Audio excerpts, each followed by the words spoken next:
కావలి నియోజకవర్గం తాళ్లపాలెం పంచాయతీలో టీడీపీ అభ్యర్థి కావ్య కృష్ణారెడ్డి ఎన్నికల ప్రచారం నిర్వహించారు. గ్రామంలో పర్యటించిన కావ్య కృష్ణారెడ్డి మహిళలు హారతులు పట్టి స్వాగతం పలికారు. అభిమానులు పూల వర్షం కురిపిస్తూ బాణసంచా పేలుస్తూ సంబరాలు నిర్వహించారు.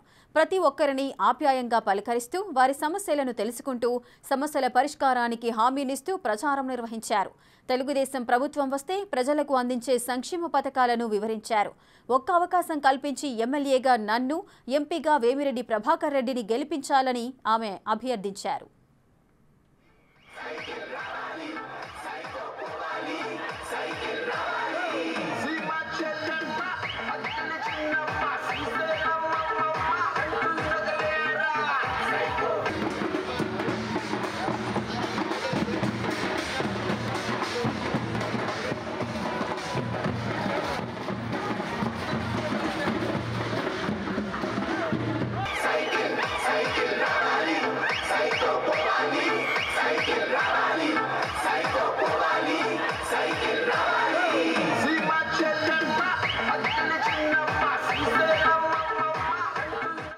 నన్ను ఆశీర్వదించాలని, రేపు జరిగే ఎన్నికల్లో నాకు అఖండమైన మెజార్టీ ఇవ్వాలని, నన్ను చూడాలని మీరందరూ కూడా ఇక్కడికి వచ్చి నన్ను ఆశీర్వదించినందుకు మీరందరూ కూడా పేరు పేరున ధన్యవాదాలు తెలియజేస్తున్నా.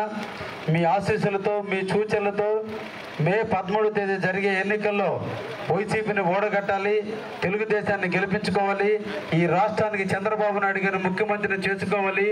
బీసీల పాలిట దేవుడు ఎవరన్నా ఉన్నారంటే ఒక చంద్రబాబు నాయుడు గారే. ముఖ్యంగా కళ్ళు గీత కార్మికుల కోసం, కౌడు కులస్తుల కోసం ఏదన్నా పథకాలు తీసుకొచ్చాడంటే ఒక్క చంద్రబాబు నాయుడు హయాంలో తప్ప ఈ నేడు ఉన్నటువంటి వైసీపీ హయాంలో ఏ ఒక్కటి కూడా కళ్ళు గీత కార్మికులకు ఏ ఒక్క ఉపయోగం కూడా జరగలేదు. అన్ని రకాలుగా బీసీ కులస్తులకు అభివృద్ధి చెందాలన్నా, బీసీ కులస్తులకు లోన్లు రావాలన్నా, బీసీ విద్యార్థులకు జీవితోపాధి పెరగాలన్నా, బీసీలకి 50 సంవత్సరాలకే పెన్షన్ రావాలన్నా, రాష్ట్రంలో చంద్రబాబు గారిని ముఖ్యమంత్రిని చేసుకోవాలి, కావల్లో నన్ను ఎమ్మెల్యేగా చేయండి, వేమిరెడ్డి ప్రభాకర్ రెడ్డి గారిని ఎంపీగా గెలిపించండి అని చెప్పి ఈరోజు రామచంద్రాపురం గౌడ వాసులందరూ కూడా తెలియజేస్తున్నా. మీరు